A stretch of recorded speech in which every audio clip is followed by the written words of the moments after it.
I'm Steve Rothaus, the Miami Herald's gay issues reporter, and I'm speaking with Laverne Cox, a movie actress who is in town for the Miami International Film Festival. Laverne co-stars in the film musical Chairs, which will be screened at the festival. Welcome to Miami, Laverne. Thank you so much. It's so beautiful here. I'm pleased to be in your fair city. Thank you. Tell us about the movie musical Chairs. Musical Chairs is a beautiful film about dance, about family, about love. It's about wheelchair ballroom dancing, and it's Mia's story, really Mia and Armando's story. And I play Chantel, a character that Mia meets when she meets with an unfortunate accident. Chantel is sexy, sassy, and wise. She's African American, and she's transgender, and she's also a person with a disability. She's paraplegic, and none of those things keep her from having a tremendous sense of humor about herself and about the world, and having a strength and fortitude that no matter what's happened to her, she's able to keep it sexy and keep it real. I love her. To prepare for the part, tell us about the learning process working with the chair. The learning process was intense. We had about 5 weeks to rehearse. So we had to learn wheelchair ballroom dancing. And we started out learning to do the ballroom dances standing, and then we put them in the chair. And I went in very sort of arrogantly because I grew up studying classical ballet and jazz, but I'd never studied ballroom dance. And so I went in thinking, I got this. And it was really challenging. And there was just so many specifics about posture and the specifics of dealing with doing it in a wheelchair that were really challenging. And I have such respect for anyone who's doing wheelchair ballroom dancing in the world. And actually in the process of shooting this film, unexpectedly I developed a tremendous amount of respect for people with disabilities. I got to work with Audie Angel, who plays Nikki in the film, and she is a dancer who happens to be disabled, and she's an actress as well. And just getting to talk to her about her experiences, she every day, and she took us out one day on the streets of New York in wheelchairs. I tried to stay in the chair as much as possible when we were rehearsing, and she took us out one day for lunch, me and Morgan Spector, who plays Kenny in the film. And so we went out to lunch in the wheelchairs in the middle of Times Square, and the world is very different when you're seated than when you're standing. And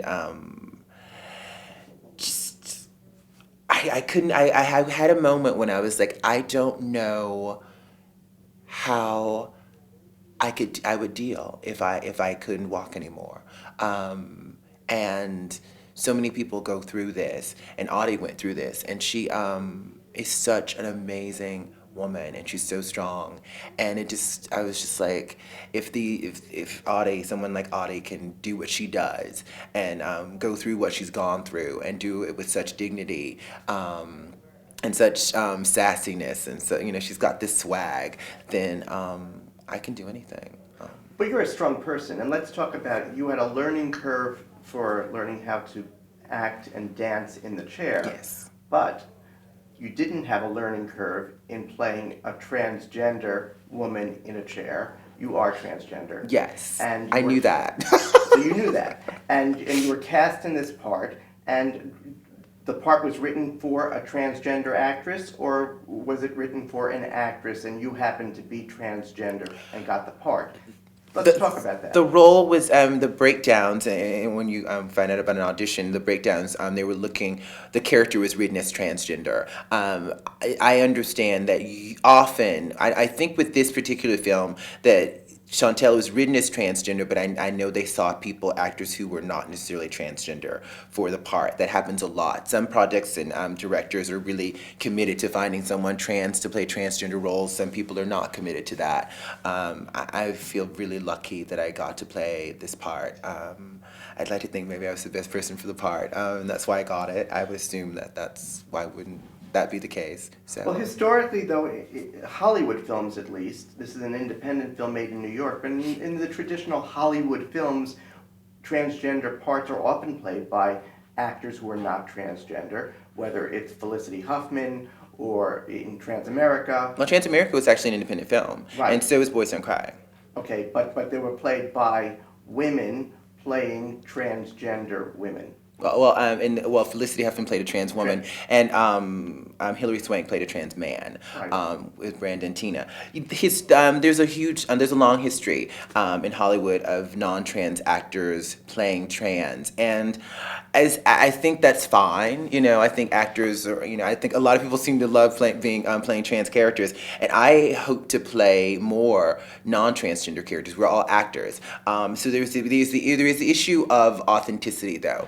I know for me as a viewer, when I see a film, a beautiful film called Gun Hill Road, I saw last year, and Harmony Santana, who was nominated for an Independent Spirit Award, she's a transgender woman in real life, played this character of Michael Vanessa. And for me as a viewer who is transgender, there was something so beautiful and more authentic for me seeing a trans woman play a trans character. I don't want to lessen the performances that Felicity. I think Felicity did a brilliant job in Transamerica, and Well, going Hilary back to Swank is a John brilliant Lithgow actor. in Garp. I mean, we can Exactly. go back and further and further, but traditionally, mainstream actors who are not transgender have played transgender parts. And this particular film, you're a transgender woman playing a transgender woman. Mm-hmm. And what kind of authenticity do you think that you're able to bring to this part? For me, it's all very personal. It's not really hard for me to personalize Chantel's experiences as an African American trans woman, because I am an African American trans woman. The work of being an actor, though, is to do that work. I don't want to suggest that non-transgender actors can't play trans convincingly, because I believe that happens. But I also think it's really important in terms of diversity, in terms of actually hiring trans people and people actually seeing real transgender people on television, in film, in terms of I think it's important to me to see transgender people represented in the media in our diversity. And so on that tip, I think it's important for trans folks to play trans characters. The interesting thing about a film like Musical Chairs is that we have actors with disabilities. And I play a disabled actor, but I'm not disabled in real life. So some people in the disabled community might say, why aren't all the actors who are But playing some of the disabled actors play? are We disabled. do have disabled actors playing. I Absolutely. couldn't tell, having seen the movie, I couldn't tell who was in real life disabled and who wasn't. And that's the magic of the art. That is the magic of what it means to be an artist and what it means to be an actor, is that it is our job to transform into whatever is required of us. But there is something very powerful I would imagine, for a person with disabilities, seeing someone who's also disabled on the big screen. There's something very powerful for me as a trans woman watching a film and seeing someone who is like me on that screen. And I think that's the importance of having diverse representation in media, so that the images can speak to a wider audience. Now, Laverne, you are an advocate for transgender representation in the media. Yes. And we know that people today, they turn on their television, they see certain images, and often those are the only images that they actually have of someone who might be gay, lesbian, bisexual, transgender.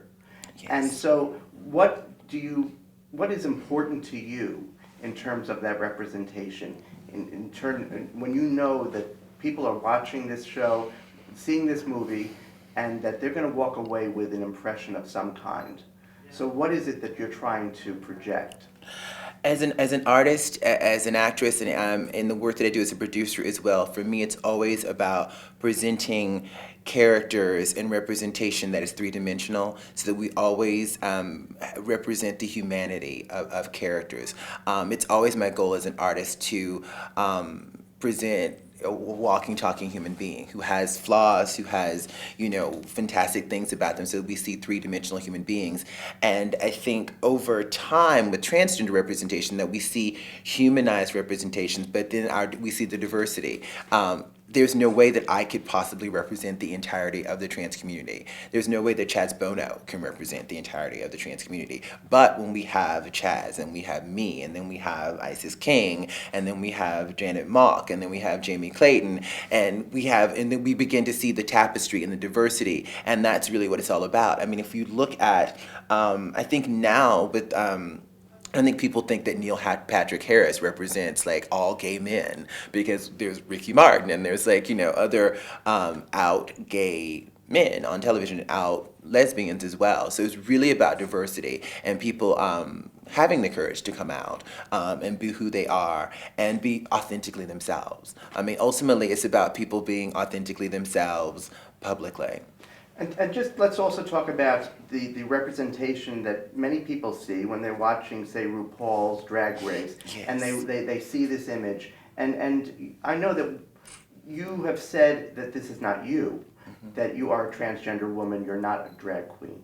That is correct. And let's talk a little bit about the difference of why you are who you are, yes, and RuPaul is who he is.